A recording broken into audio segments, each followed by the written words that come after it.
So, I mean, we talked about, I feel like I have a better picture in my mind of what your organization is and what you do. Is there anything we haven't touched on that you really want to make sure people understand?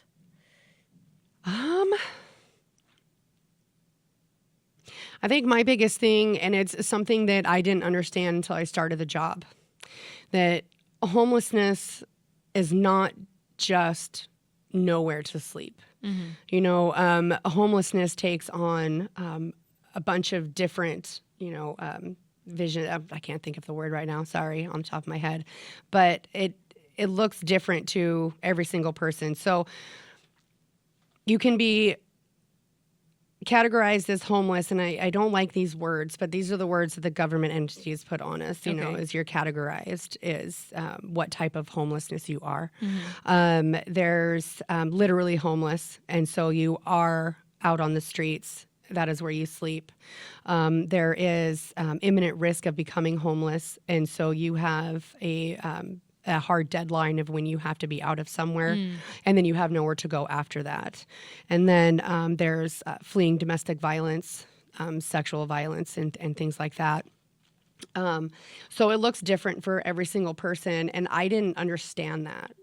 I thought homeless was sleeping on the streets, sleeping under overpasses, sleeping in a tent outside. That's what I thought it was. But it was, to me now, homeless is so wide and so varied that if you're not feeling safe where you are and you don't have a place to put your head at night, that's a category to me, So I think that's the biggest thing that I want people to know, that just because you don't see them, it doesn't mean they're not there.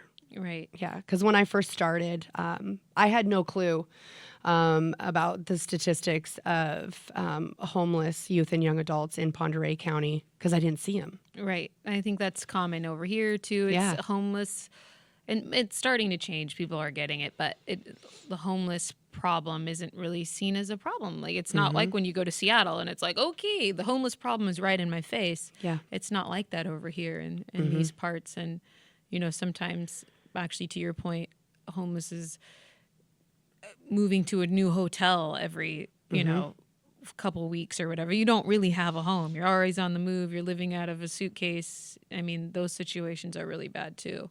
Exactly. Yeah. So I'm happy that my eyes were opened. I realized that I was really ignorant to the fact of, what homeless meant. And it's a 15-year-old sitting in their bedroom, listening to the parents, fighting, or knowing about the drug activity or alcohol activity that's going on out in the living room, or the worry about falling asleep because of the physical violence and the sexual violence that may occur.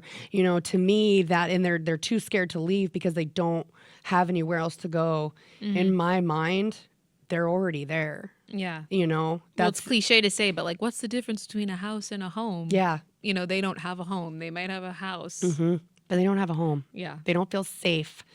And to me, that's one big thing that makes, a home is the safety that you have inside of there. Absolutely.